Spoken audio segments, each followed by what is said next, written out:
yan. Hindi ka pinapakain na nanay mo? Na paano ka? Yun daw nga po, yung parang... Ayaw nga pala. Pinalis ko kasi. Pati nga ulit. Ayan kay madam. Nilikot. Kinis niyo dati eh. Ay, baka may nai-engage. Ay, nagsugat yan. Hindi lang masalayan. Ito na kami nun. Nai-engage yan.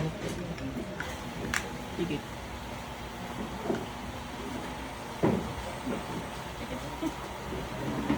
Pasok. Tanggalin mo ginawa mo dyan, bilis. Kidlat.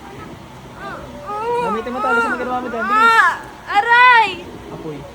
Aray! Alisin mo ginawa mo dyan, gamitin mo to, bilis. Aray! Aray! Alisin mo ginawa mo dyan. Gamitin mo to, alisin mo ginawa mo dyan. Meron nga. Kapatid mo, kapatid mo. Alisin mo yan, gamitin mo to, bilis. Bakit? Ba't tayo malisin? Nainggit ka dito? Ayun. Bakit tayo malisin? Gamitin mo yung kamay na to, alisin mo ginawa mo. Medyo gising lang si madam eh, kaya gigilitan ko na lang. Madam, gising. Balik. Naalala mo yung mga sinabi ko, narinig mo kanina. Yan, gising ka kaya ginilitan ko na lang. Kulang nga. Nainggit sa iyo. Tingnan natin ngayon kung may demonyo sa katawan mo. Kasi yung kadalasan yung inutusan nilang demonyo, nagkakagusto doon sa ginagambala nila. Pinapasok yung katawan. Sa ngalan pang nangyayat pang suslat ng Diyan, gusto ko tapos silabas kayo. May tubig ka? Nang ka ng tubig. Ano ka lang ito? Isa po.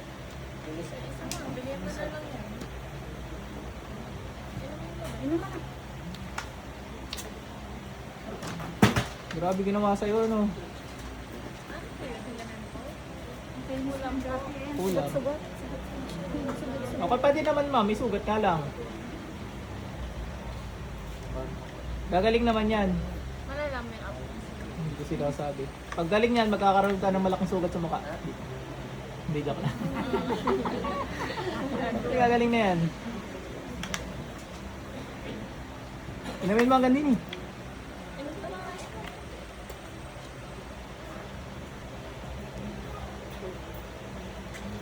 Tubig maman. Pwede ka na umuwi. Ay, nawala pala. Umuwi na, no?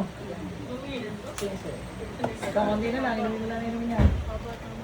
Sabi, okay ka na? Okay ka na. Okay na.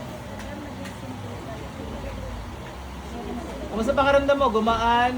Yung mga sugat mo, pakaramdaman mo kung ganun pa rin yung pakaramdam. Parang may nakatapal ba? Makati o ano? Okay? Dati ba ano ba pakaramdam niyan? Wala naman. Makati lang. Makati. Nawala yung pangangati ngayon. Ang kami dito yan po eh. Para hindi magsugat, huwag mo kakamutin. Kahit anong kate ano. Tapitin mo yun. Pero mag-okay na yun, wala na. Dito ka muna, baka kayo may demonyo sa katawan baka isuka mo. Ikaw madam,